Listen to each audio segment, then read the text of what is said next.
I got to be honest with you. I really thought that Republicans would be a little more hesitant to go along with Donald Trump's plans to basically just absolutely destroy our democratic society. I truly, and this is, probably just me being naive, really thought they'd put up a little bit more resistance rather than just being like, yeah, screw it.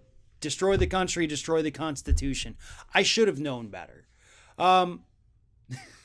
Recently, my senator from Florida here, it always happens to be from Florida, Rick Scott, our former governor, introduced a piece of legislation that would essentially give Donald Trump the tools necessary to steal the 2020 presidential election. Here is what this piece of legislation that Rick Scott has proposed would do. This is according to Slate. Would require that mail-in ballots be counted within 24 hours of when voting closes on Election Day. Rick Scott's proposed legislation would also prevent mail-in ballots received prior to Election Day from being processed and counted until the morning of November 3rd, contradicting state election statutes across the country, including one that he signed when he was governor of Florida. Basically, the bill would move back the date by which votes can start to be counted and move up the date by which the count must end. This would limit the count to a single less than 48-hour window, shortening the count in some cases by weeks. As anybody who's followed electoral politics in the United States for any amount of time understands, typically these mail-in ballots, absentee voting, sometimes those can still be being counted up to December. That's extreme cases, but usually, it's like a week or two beyond the election. We're still counting some ballots, still getting them in. And according to Rick Scott's legislation, which, as they mentioned, contradicts what he signed into law as Florida governor here, nope. You cannot count them early. You just leave your ballots in a stack. You don't get to look at them yet.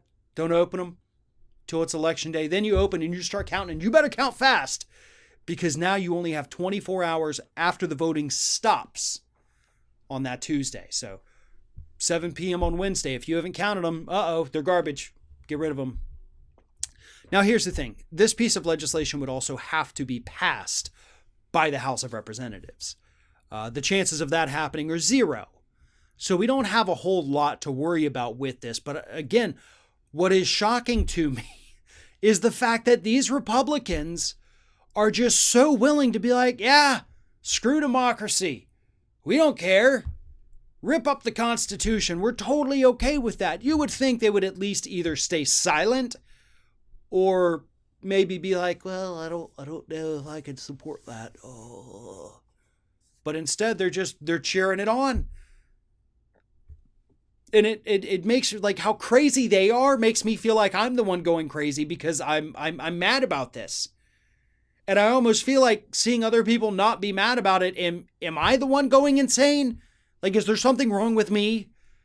Do I need to get checked out here? Because people should be pissed off about this. I know it's not just me.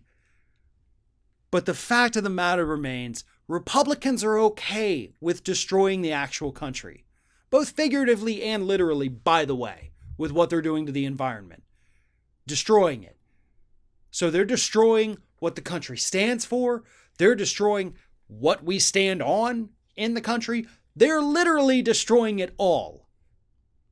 And aside from a few lone voices who are out there saying, I don't know if we should do this, the whole Republican Party seems to be cheering on the destruction of America.